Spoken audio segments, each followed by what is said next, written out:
आप सभी लोगों को जय मसीह की। हम परमेश्वर को धन्यवाद देते हैं क्योंकि उसने हम सभी लोगों को एक सुंदर दिन दिया है कि हम उसका स्तुति और प्रशंसा कर सकें। आइए हम आज की मनन के लिए पवित्र शास्त्र बाइबल को खोलेंगे। हगई की पुस्तक 1 अध्याय 13 पद इस प्रकार से लिखा है, तब यहोवा के दूत हगे ने यहोवा से आज्ञा पाकर उन लोगों से यह कहा कि यहोवा की यह वाणी है, मैं तुम्हारे संग हूँ। ये वचन उस समय यहोवा ने हगे भविष्यद्वक्ता से कहा जब लोग बंधुआई से वापस आ गए थे और यरूशलेम में कुछ वर्ष रह भी चुके थे।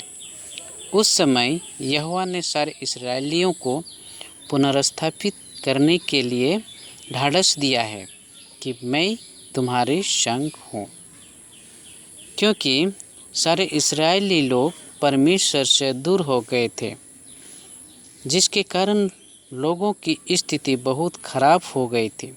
इसीलिए परमेश्वर ने हगे के द्वारा ये बात बोला कि मैं तुम्हारे संग हूँ। आज हम देखेंगे कि परमेश्वर किस प्रकार लोगों की सहायता करता है।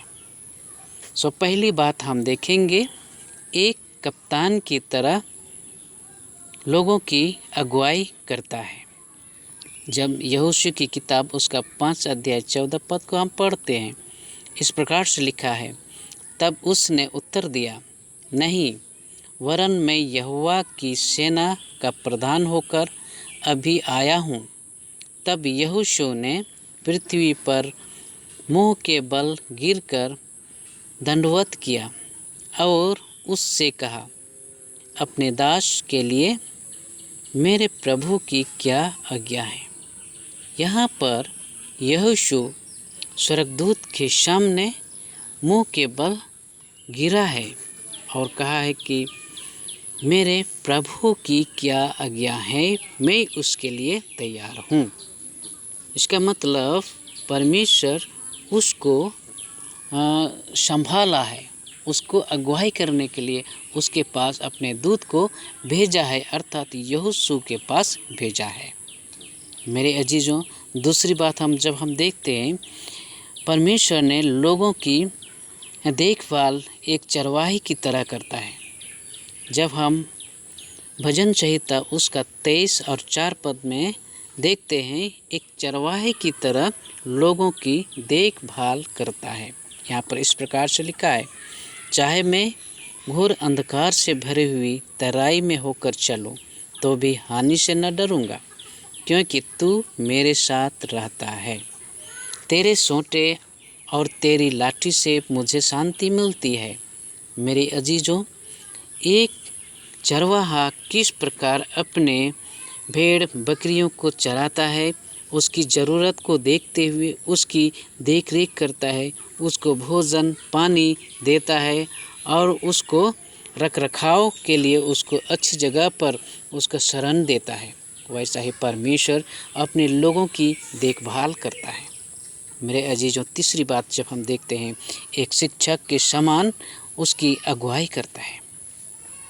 जब हम लूका रचित सुसमाचार 24 अध्याय 32 पद को हम पढ़ते हैं, इस प्रकार से लिखा है, उन्होंने आपस में कहा, जब वह मार्ग में हमसे बातें करता था तो क्या हमारे मन में उत्तेजना न उत्पन्न हुई। मेरे प्रियो, जब इमाउस के मार्ग पर 2 चेले लोग जा रहे थे, उनसे बातें कर रहा था, जब उन बातों के बारे में वो नहीं जानते थे, वहाँ पर यीशु मसीह उनके मध्य में उपस्थित होकर के वह जो भविष्यवक्ता के द्वारा कही हुई बातों को उनको समझाया और इसलिए बाद में जब पता चला, वह उन दोनों चेला समझ गए कि ये यीशु मसीह है जो हमारे लिए यहाँ पर उपस्थित हुआ और ये बातें हमें समझाया।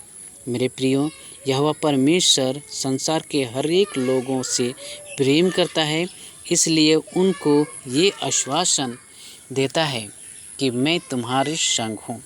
आज 3 मुख्य बातों पर हमने चर्चा किया है। पहली बात, यहोवा हमें एक कप्तान के समान हमारी अगुवाई करता है। और दूसरी बात, यहोवा हमें एक चरवाहे के समान हमारी देखभाल करता है। तीसरी बात, एक शिक्षक के समान हमारी मार्गदर्शन करता है। जिस प्रकार अपने बच्चों को जो चीज़ की ज़रूरत होती है और वैसे ही उनको शिक्षा देता है। मेरे प्रियो, हमारा परमेश्वर हर क्षेत्र में हमारी सहायता करता है, हमारी मदद करता है, चाहे हमारे काम में हो, चाहे हम घर में बैठे हैं, चाहे कुछ भी करते हैं, हर एक क्षेत्र में परमेश्वर हमारी सहायता करता है और मदद करता है। आज जब हम परमेश्वर के सम्मुख आते हैं, परमेश्वर से हम प्रार्थना करते हैं, परमेश्वर हमारे साथ रहता है, हमारी अगुवाई करता है। इसलिए परमेश्वर इस वचन के द्वारा हमें बहुतायत का आशीष दे। आमीन, आमीन।